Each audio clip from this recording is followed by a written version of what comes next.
So, as Gabe was saying, this film was deeply emotional and, although a bit strange, had a lot to say about identity, self-acceptance, and the cost of existing in a society that does not allow for healthy self-expression. If you live in America, it's real blah here right now in terms of like what existing means and the implications of that in all sorts of ways. It's like in a multifaceted ouch time. And the Ghouls are very well versed in the damaging impact of performing an identity that does not feel natural. And I saw that TV Glows shows the impact of that performance in a very brutal and honest way. The tragedy of this film is Owen and their rejection of self. And the real Owen does not meet social norms and expectations for a multitude of reasons of the society that they live in. Obviously, Mr. Melancholy is doing stuff, but like if we're looking at Owen as like a real person who exists in the world, they're performing as best as they can, but in not being themselves, they always feel like they're failing because deep down in Owen's chest, they know something is wrong, or more accurately, something is different about them. So it's like a deeply relatable film. I related to Owen so hard that it made it really hard for me to look at this film objectively. I was so sad. I wanted them to be okay, and it like still bothers me that they couldn't be, but I also get it. I also understand. So unlike most of the other media we've covered in the series, I saw the TV Glow focuses more on like the inner turmoil of this performance, showing that the ones most harmed by an inauthentic self-expression are ourselves. It's less like it harms the world. It's more it harms the person. And there's a weight to the story that I think it was present in some of the other films, but not all of them. Like as well as like a powerlessness, and that felt as emotional and chaotic as I think our teen years can feel. Like I felt like I was kind of transported back to like my child self. Like I was watching my inner child struggle, and I was like, save them. So similar to how Talk to Me showed the painful reality of withholding necessary context from our young people in a way that was uncomfortable, but also very real, I saw the TV Glow shows us a devastating but very honest perspective on the importance of self-acceptance, like the necessariness of it, the necessity of it. And this film impacted me, even though at many points I didn't fully understand what was happening, because I related so much to Owen. And like Owen, there was a deep sadness. Like the actor just did this so well. That I felt like I was watching my child version of it, because like there's just such a deep sadness drenched in like all of their words, their mannerisms, their way of existing and trying to perform that was expected of them, like since they were so little. And just like I just do want to give like they major do Melancholy props. so well. Like I felt their emotion. Like the actor that played Owen really delivered something that felt real and unique, and I just really want to give some kudos to that, because the film highlighted the cost of the performance of false self, and that cost is more than just a person's mental well-being. As Gabe was talking about, like their physical well-being was a big sacrifice too. And to speak to my own experience, through necessity, I've learned like a lot about how trauma can impact the brain and body, and I think that deeply influenced how I took in this film and why I appreciated pieces of it so much. And like Gabe, I would say also that appreciation took a bit to settle. Like at first, I didn't really know how I felt after watching it. I was like, there was definitely like an empathy drain that came from watching, and sort of like a hopelessness as a viewer that you have to sit with at the film's end, where you're just like, ugh, I felt that scream. I have wanted to scream like that before. And I guess it's like also thinking of like, this is a very personal story for the director / writer. It was like about how they felt, and I totally resonate with that, but I also like totally hear what you were saying, Gabe, where it's like, your audience might be impacted by this in a way that is harmful, even though the intention was good. And that's like the main point where I'm like, that's where it kind of like sits with me a little funny. But I also get it. And yeah, there's just an empathy drain that came at the end. And I think for the most part, I appreciated the representation. But with how devastating the end was, I found myself somewhat similar to how I felt at the end of Talk to Me, where I wanted Owen to get a happy ending so badly, but also understood why the writer didn't give us one. And like Gabe, I did feel a bit conflicted, as you said, like if unaliving is the answer, that shouldn't be but I also get it was deeper than that. So in the burying of yourself could translate to encouraging unaliving, which I'm pretty sure was not the intent, but impact is important. So I'll also be real that I also do feel a little conflicted that both in Talk to Me and I Saw the TV Glow had Black protagonists with such tragic endings written by white writers. So if I had any other critiques about those films, I'd say that those would be the biggest issues that I had. But the performances delivered in both films were very visceral and real, and I think that was like a big strength to the film. Like the people who played it did an amazing job, and I just wish we got some more hope at the end. And without hope and next steps for the viewer to take away, that's like hard. We talked about that with like Don't Look Up. You know, like when you end so sad, you make the audience not really know what to do with that emotion. And again, a lot can be left up to interpretation. That's kind of like what films are. But it would have been cool if we had like some resources at the end or like you know, something to take away that gave a little bit more hope. But other than that, there were good pieces of representation here that I do think were really important. And similarly important, like how I thought Talk to Me like impacted me. I just thought like both were like so depressing, but deeply relatable and like honest to what experiences are. So what really resonated with me, as I said, in this film was its honesty. And in my neurodivergence and gender identity struggles, I've witnessed firsthand the cost of like false and identity, if that makes sense. Like the cost of cortisol releasing into your body at a rate that is constant because you don't feel safe, like both in yourself and in your surroundings. So the weight of performing an identity that felt like very unnatural to me. And what I witnessed in Owen's experience felt really true to how I felt growing up. And society, unfortunately, that we live in, unfortunately makes you feel unsafe being yourself, depending on where you are in the world. And when you're still in a place that is not safe and you have no context or explanation for why, burying that part of yourself that doesn't make sense in the context you do have feels necessary. Like that logically, how Owen handled things. Like if he was not explicitly stated as a neurodivergent character, but like I interpreted him that way. And I think his reaction was very true to that. So when even your body is not safe to be within, when it reacts to your surroundings as if they are poison, it can be easy to wonder if you are not meant for this planet at all, that this reality is the wrong one, that you are in the wrong place, that you are wrong. And when you lack the context for why you are the way you are, and when the people around you, the media you consume, and the history you learn withholds the experiences that you could relate to, being yourself logically feels unsafe. That was the world that Owen lived in. And this except is why, for the pink opaque. That was like the beacon. His glimpse into seeing like, wait, there's a different way to be. Yeah. And like, that's why representation in media matters so much. This is why banning books and removing important context from historical texts and creating legislation that demonizes entire groups of people is so unbelievably dangerous. And I think that's like what the film was trying to say ultimately, is that like when you erase the context for someone's entire existence through isolation and manipulation of media and manipulation of history, there's so much damage that can be done to a person that is so much deeper than an individual experience. It becomes an experience that so many people can relate to, and honestly, super millennial as well, because that was really much what was happening in media during that time period. It was very watered down. It was very, we are beyond the tragedies of the past.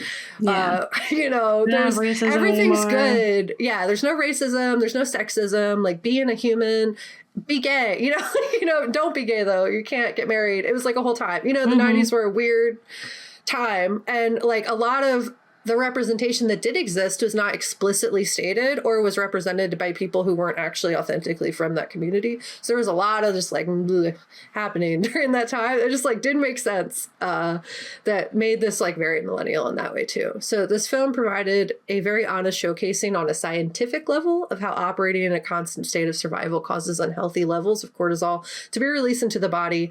When a performance is necessary for survival, the performer lives in a constant state of stress. And we see that in Owen.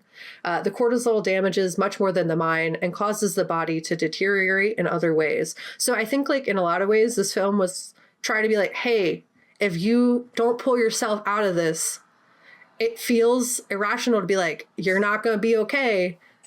but like literally from like a cortisol level, like how that impacts your body is it's going to impact your health and how you are able to exist in the world. So when we see Owen struggle, years off your life. Yeah. And yeah, the research surrounding trauma just showcases how much not healing and not getting to a place that is safe damages you both mentally and physically. So we actually see this like represented in real time. We see Owen's body be impacted by the stress that they experience. We see them shrink, suffocate, and deteriorate as like their entire life is playing out in front of our eyes. So the way Owen felt throughout this film could be seen in how they stood, spoke, and moved in the world, how they apologized constantly for just existing. And it was just very real. And is the way that many are forced to exist in a world where anything deemed as other is demonized or dehumanized, where a performance is necessary for survival, but at great cost to oneself. So what we see at the end of I Saw the TV Glow is what many in this country deal with all of their lives. And I think that's what Schroeder was trying to like express until they cannot take it anymore, literally until they like have to do something different for their own survival. And it's why representation and inclusion are so important, because what happens to Owen at the end of the film is the cost of oppression. And a piece of this film that feels deeply millennial, there's a handful of things, but for the bulk of the plot, Owen is without the words or context to explain who they are. They are fed pieces of themselves across their many years of existence and don't have the full picture until they are so ingrained in their performance that it feels almost too late. And that was super intentional, I think, until they have like sacrificed what feels like too much to turn back. And I think a lot of millennials specifically are in that boat because we weren't fed a lot of the context we needed to understand who we were until we were well into adulthood. So Owen doesn't remember who they were without the performance, to the point where it's like, as you say, Gabe, they're written in the concrete. There's still time, which I think was their way of calling out to the older viewers, the millennial viewers who may be watching this and feel like it's too late to accept themselves, but seeing like the necessity of what could happen if they don't soon figure that out. And Owen and the tragedy of his pained existence, a warning to all of us of the cost of thinking it's too late, of knowing the truth and having that context, but choosing to ignore it. And for many millennials who found themselves through like the TikTok videos, finally gaining access to the representation that was hidden from them until they were well into adulthood, I think the film's intent is to pull us out of our own false realities. So like, speaking of my own experience, not knowing I was autistic till I was like almost 30, not knowing my gender identity or my sexuality till I was like deep in my 20s. It's like a second puberty, honestly. I've encountered a lot of millennials who feel that way. Yeah. And it's like, you have so many people who are so convinced they know who you are at that point in your life that it's really hard to be like, I am an entirely different person and I was not doing that out of deception. I literally was dying and I didn't know how to tell that to anybody. And I feel a lot of rage that no one was like, hey, are you okay? And there's a lot of rage that comes with that, and just like conflicting emotions that I think a lot of millennials have experienced through that is just so relatable to this film. And I think that's like what they're trying to do, like wake up. And I know it's not safe for a lot of people to wake up to, depending on where you are in the country and in the world. But I think that was the intent. And also it's like kind of like what therapy can do. In some ways, looking through like the snow globe of trauma and our memories that are all jumbled together and like don't make sense. You're like, I don't remember most of my childhood, and like I got these like little pieces of kind of who I was, and I'm piecing that together. Like the person I buried to survive, I don't know who they are or where they are or how to get them back. And that's really scary when you're a whole adult and you're realizing these things about yourself and you're like, fuck. Who is that? Where did they go? How do I get them back? Also, I'm sorry. But what happened to you? Yeah. So it's like finding our inner child and guiding them back towards a better future. It makes me think of like that trend that was on TikTok where it's like an older version of yourself writing a letter to like your teen self and assuring them that like it's going to be okay, that it gets better, that their sacrifice that helped us survive this long was worth it, and that like we're thankful that they didn't give up you know? Yeah. We recognize how much they sacrificed for us to physically be here. And like honoring that. And I think that's something like I'm personally working on myself is like for I'm listening to my teen self who's really mad and being like, I'm really sorry, but also thank you. And also let's try to feel some of these emotions in a safe way now that we're a grown up person. And we're no longer as actively in a state of fight or flight and unsafeness. So to those of us who didn't have the words to explain what made us different, and also for those who didn't really understand what that meant for our safety, like forgiving what you had to do to yourself to get through that time, is something you can do to like be nice to yourself, maybe. And another piece of this film that felt very millennial was the use of TV as the main context our characters have for the world that they live in. Millennials, in many ways, were raised by TV. As we discussed in It Follows episode, many parents were just too busy participating in capitalism to authentically be there for their kids. It was not intentional, but it was the reality that we were in. We had absent parents, many of us. There was like 5 million, I think. It was like a big number. 8 million maybe, that like that's an experience for a lot of people, especially of the millennial age. So to compensate, many millennial youth turned to screens to learn about the world and used media as context.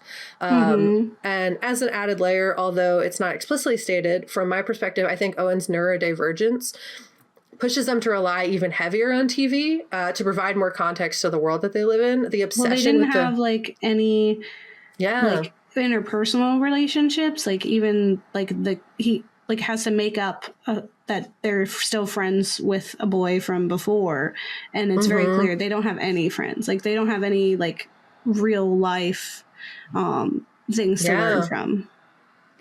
And that's also why I'm like neurodivergent. Put the stamp on there. I don't know. But yeah, it pushes them to rely even more on TV as like context, as like what the world is. And the obsession with the pink opaque being so much deeper than just enjoying the show, it being a beacon of hope and light, of feeling less alone because they're so isolated. And looking to the screen to explain what they don't have context or words to understand fully. In an article titled Jane Schoenbrun's twisty horror film I Saw the TV Glow evokes trans adolescence in a hazy 90s suburbia on ABC Net, I think Australia.au. They describe this moment stating, for trans people, the immediate sense of intense identification, colloquially referred to as the egg crack, is a moment that sets in motion a journey of gender discovery.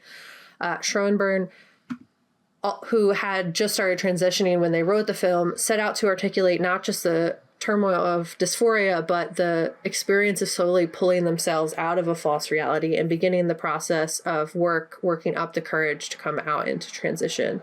The pink opaque was that egg crack moment for Owen, but the fear of the unknown, as Gabe was saying, like of what that truly meant, kept Owen in this false reality. And the safety that the glow of the TV provided for many millennial youth is just deeply relatable. And the nostalgia we feel towards the shows that raised us, had dinner with us, showed us how to be a person in ways our parents never did, is like real.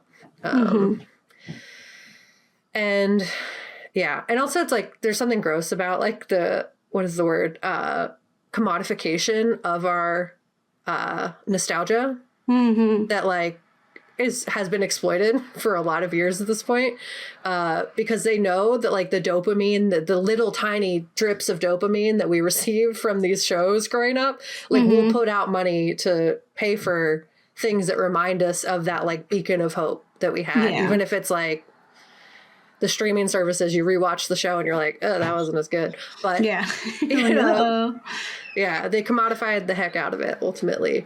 But unfortunately, because much of our media was drenched in biases of those in power, we only sometimes would get gems that provided that pillar of relation. And like sometimes the characters were coded queer or neurodivergent, but not explicitly labeled as such. Like sometimes you would get like actual representation, but that was one thing. Like I'm gonna talk about Degrassi a little bit. It's like one of my special interests. It's like I know way too much about Degrassi, but it was something from the 90s and early 2000s that from a representation standpoint did a lot like of good things but also like harm, because there was like not necessarily accurate to the experiences they were trying to represent. So specifically in like the LGBTQIA identities, There were many instances where they had actors play queer characters that were not queer in real life. Like there was thinking specifically of Adam and Riley's characters. So Riley was gay and Adam was trans, and both actors that played those characters did not have that experience in real life. So like the representation is not necessarily accurate. Or thinking of Connor, who is like the only real autistic character that they have in the show, is not played by an autistic actor. And just thinking a lot of like similar shows, like we have Ugly Betty, we have that has trans representation that is performed by an actress who's not actually trans in real life. There's so many shows in the early 2000s and like 90s that had performances of representation that were not actually like authentic to the true experience that they were representing. So you could only do so much in providing context that we needed to know for who we are. Yeah, it's no Heartbreak High 23, you know? Yeah. I wish I had Heartbreak High growing up so bad. It's fine. Yeah, the new one. New one, clarifying. Highly recommend watching that, by the way. I made Gabe watch it all the way through, and then they watched it with purpose and happiness after the initiation of me making them watch it. It was great. Faster than you. Yeah, you watched it even quicker than me. It's crazy. But we talk all the time in the Ghouls of like how important representation is in media and how that can have lasting impacts on people as they form an understanding of who they are, as well as accepting of others. Like any identity deemed other, to be more inclusive and accepting, you need representation of it in the media, in the history, and everything that you have in the world, so that people have context to understand stuff. And they're also going to be way more willing to accept stuff if they have the context. And if it's not something that's weird or other or alien, like, you know, the media we see holds an important mirror to our understanding of self and the world that we have around us. So when unpacking identity and who we are in relation to the world, media is a beacon of hope that can make us feel this sense of belonging and give us language and tools to explore who we are safely. And the Ghouls have talked about this a lot over the years, and media acting as a cue to who we are and grow as people. And as a screen being a pathway to information about the world and providing context to who we are. Truths about ourselves that cannot be unseen, and both a fear and acceptance surrounding that. So if you feel like Owen, ultimately, media matters in helping you see who you are and knowing that context. So we should fight for the media that provides that representation in an authentic way. In an article I mentioned earlier, Sherbrun speaks to how media impacted them and their understanding of self. So Gabe, you mentioned so many times about like Buffy, and like they talk a lot about how Buffy specifically influenced this film a lot because that was like their safety show growing up. So they say, as an adult who now proudly identifies as non-binary, Sherbrun's relationship with the media that once provided a lifeline has grown more distant. They recently revisited Buffy for the first time since early transition, a process that likened to meeting up with an ex. And they say, I could immediately return to everything that had meant to me, how much of myself I poured into it, all of those moments that just meant so much to me. They were my definition of being in love at one point. And while the characters in Sherbrun's films grapple with the dissociative sensation of watching themselves on screen, the filmmaker can perhaps now glance back from the other side where their life has better kinds of love in it and a relationship with TV. And it felt painful to remember, they say. I felt a lot of sympathy for the kid who needed Buffy that bad.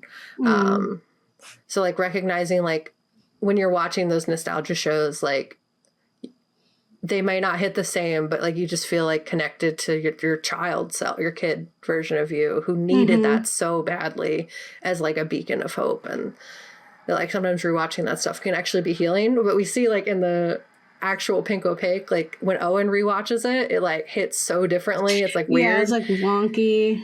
Yeah, it's no longer like this beacon of hope and is now a reminder of like how lost they were growing up. And I don't know if they feel like a sympathy towards it. They have that like awakening and then their dad like pushes their head underwater and it was awful. But but to close my section, I'll leave with Sherbrun's words on what they hoped the film would do. Gabe, you kind of touched on this too. It's like they said, since the debut at this year's Sundance Film Festival, I Saw the TV Glow has inspired a range of fervid reactions. The film can alienate as much as it comforts, offering few straightforward answers for screen gazers, queer audiences, and all others who succumb to its enigmatic allure. Schoenbrunn says that the kind of cinema that I really believe in is a cinema that lingers, that says something that's not as simple as like a moral. So much of the art that held their hand through life, I try to make sure that every movie isn't wasted. It's such a hard work to make something, and the only way I know how to do it is to make something incredibly personal that people can engage with in a very deep and hopefully visceral way. So I will say their intent there, I think, did come through, because was the emotions that I felt. So yeah, it was big ouch. Yeah. I resonate with all those things, especially like the second puberty, the like finding yourself again. Like I relate to that, and you know, I've had really candid conversations with friends of similar age group where we're like, man, I wish we had even a fraction of the safety that kids these days have to be themselves. And that's also something like, you know, I was talking to a friend who has a young child, and, you know, she was just expressing like, this is such a wonderful thing for themselves to experience, to see this kid really figuring themselves out and like be weird and wacky and like, you know, be confident in that weird wackiness that they have, and thinking like, wow, like, you know, growing up, I didn't have that opportunity to do that. And that's what I definitely felt when watching this film was, you know, we really we were really like, we had to push things down and find moments where we could escape through TV and those scant little parts of representation, like you said, and usually faulty representation. Like I couldn't tell you, like I could probably count on one hand the amount of times I've seen like a Latina person on screen, and be like, that one's me, you know. Cheetah Girls, that's one of them. Yeah. Okay, shout out. And honestly, the best singer of the group. Okay, anyone who's trying to say Raven was up there, excuse me. Someone wasn't listening. But I think I think they accomplished what they set out to do. I felt very connected. I do feel like this is very much a millennial film, and there's no way to argue against it, obviously, like, because it literally takes place in that, but there's just so much to it that just like, not even just like the aesthetic of it, but just like the society around it is definitely a lot of the quips from like the people like that were when they were being gross or mean to Owen. I was like, I've heard literal human beings say those exact words to me. Like with different contexts, I guess, but like, you know, like that show isn't something a girl would like to watch or whatever. Like he's saying, like, isn't that a show for like, girls? My literal dad. But I'm like, ow. I want to punch them in the face in defense of Owen. What the How many heck? times he was like, no, that's a girl toy, or like that's like, excuse me, oh, like so rude. Yeah. It's like, can we just not gender conform, please? All the non-binary like folks who were just told they were like a tom girl. Or tomboy growing up, like there's like a bunch of us who were like, was that what maybe it was? It's more than that. My Zoe Deschanel phase was intentional as a rejection of that, and I regret it. No, I wish really I could have just been. I know I was really cute, but that's fine. You're still really cute. So all that to say, like, I appreciate this film. Let us know if you did too.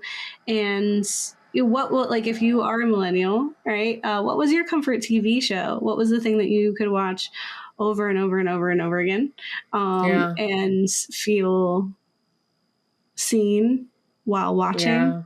I'd really have to think about what mine is. You know? Yeah. Like, what would lead you to scream in a fun spot? I don't know what mine was. Maybe Supernatural. I feel like my egg crack was TikTok. It took me way too long to pick up the signs. Like I always thought something was wrong. Like I was not. It's like messed up. But like I was like there's something different about me, and I just could not put my finger on it, and I did not have words for it. And I was just like, I would see stuff in media, but it like wouldn't exactly be right. I would say it's TikTok and then Quinny in Heartbreak High. I think that was like the second one where I was like, oh, oh, I now see something that feels like tangible to what I think I experienced in some ways. So I was like, but also it wasn't exact either. It was just like, you know, I think it was TikTok that really opened my eyes to a lot of stuff. Yeah, I think like my understanding of my queerness was pretty active for a long time. I just didn't have words for it. But there are times where like I try to go to like nostalgia, where I'm like, I'm going to watch this movie or do this thing, like watch this TV show from my youth, and I'm like, oh no, this was one of those moments. This is like watching John Tucker Must Die and being like, I don't care about John Tucker. I don't care about John Tucker. You do not care about John Tucker. I care about every single woman that John Tucker was dating. Bush is my wifey for lifey. No, that's super real. Where it's like, you're like, I really like this character more than just liking them, you know? You're like, they're beautiful. And I'm obsessed. It's like, Bring It On. I was like, I'm in love with everyone who's on screen and Bring It On. Yeah. It's like, and I was like, the boy's kind of cute too. I was like, I'll take them all. You know, like we had the Mummy, we had a lot of them. So, you know, it just like didn't have specifically the words for them. And I think that was, or the safety to really explore those things. So just thankful that like newer generations get to do that. And I get to see that. And it is kind of like healing for my inner child to see happen. Because I'm like, oh, that means there's like one less Owen, you know, in the world. And then I hope there's no more Owens. And unfortunately, like, because of what's happening in society, like, we just have to defend that hope that we're witnessing in this younger generation with like everything we have. Like, and those safeties, because it's more than what we had, but it is not nearly enough, right? And it's under attack all the time, constantly, and in such an absurd way. And it's harmful. I wonder too, like the difference of harm between like erasure and just like outright villainizing. Like there's like, those are two different kinds of harms. And so I do wonder what comes from that, from those the poor kids who get a taste of being themselves and then are told that that's wrong. Versus the people who are just tampering it down, you know? And I'm sure we'll see that in a few years. And so, I think, you know, protect the Owens that you see and know. And the Maddies too. Like, she had nothing. And she just happened to be just a little, I don't want to say braver, because I don't want to say, like, I think Owen was just, like, just didn't want to take that chance. And I don't think that's, like, lack of bravery. I think it's, like, it's a choice, right? Where Maddie was, like, for her, there was no other choice. It's like, I have to go. You know? And I think also, like, it wasn't explicitly explored necessarily. But, like, I think her whiteness and his blackness did play a part, because in his skin, he couldn't be himself either in the world that he lived in. And she felt a little more empowered to do that in her whiteness. I don't know if that's real. No, I mean, and he was also biracial and had like a rather aggressive father figure who did that as well. And I think it's also like a big thing too that Maddie was femme presenting. And was also a femme person on the outside. Like, her queerness was like, she was like a lesbian, and she had definitely like absolutely valid. I think there's an extra step to the fact that Owen was trans too. That made it even more difficult to fight against. I wholeheartedly agree. It made me think a lot. This film, I'll give it that. I think that I agree. It did that to me. I'm so glad that we watched it. I'm so glad we covered it. Again, let us know how you feel. And that is closing out our Teenagers Scared the Living Shiz Out of Me series, which was nice and long and educational. I learned a lot about the different generations and how you should hug every kid all the time and give them grace and care, because it's hard being out there in the world, and the world is hard all the time. And so I really appreciated this series as usual. And so we're going to be coming back in October for the 8th season of Ghouls, which is kind of crazy. You've been here so long. You've witnessed our growth in real time. Hopefully not in a deteriorating, suffocating way. And instead of a really nice, look at us grow and find happiness and comfortableness in our skin and all that. Yeah, and we're counting down to episode 300. We have 15 episodes left. That's crazy. Before we hit 300, which is really crazy, and it's come a long way. Let us know what your favorite episode is, if you can remember all the way back then. And maybe don't listen to all the ones. I don't think they were the beginning ones that were anyone's favorite. I think they're probably in the more recent years. At least that's my assumption. You let us know. Yeah. And let us know what you might want to see us do in the new year when we're covering 300, where we break 300. If there's things you want to see, topics you want to see covered, anything like that. And as always, don't get married. Let your kids. And if your kids aren't eaten, protect them. Yeah. That's where I would like it. Yeah, protect your kids. Don't let them get eaten. Don't let them have to bury anything. Yeah. And then defend them. From the forces that'll be like, don't do that. You'll be like, nah, they're Mr. gonna Melancholy. do it, and I will fight you. Break them out of the Midnight Realm. Yeah. All right, bye. Bye.